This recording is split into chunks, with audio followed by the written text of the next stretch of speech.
জনগণের কাজ করার জন্য সুযোগ করে দেন। জনগণের সাথে মিশা শুরু করে।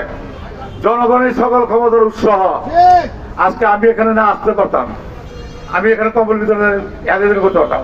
আমি শুধু আসছি আমার এই মা বন্ধুদের জন্য, যে তারা কি চায়, কি বলে, তাদের কথা শোনার জন্য, তাদের দেখার জন্য তারা কি অবস্থা আছে। শুধু এই কম্বল বিতরণ না, আমরা বিএনপি, আমি সহ যতদিন আমিন বাজার থাকবো, আমিন বাজারের লোক না খেয়ে মরতে দিব না ইনশাল্লাহ, চিকিৎসায় মরতে দিব না। যে কোনো সময় আসবেন, বিএনপি আমাদের আমজাদ আছে, নেতাকর্মীরা আছে, সবার সাথে যোগাযোগ করবেন। ইনশাল্লাহ আপনাদের যত সমস্যা আছে আমরা সমাধান করার চেষ্টা করব। সেই সমস্যাটা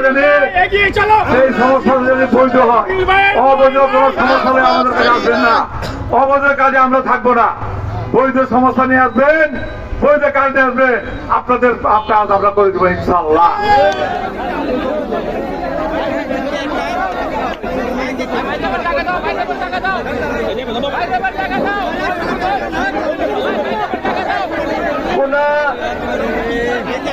শৃঙ্খলা ভঙ্গ করা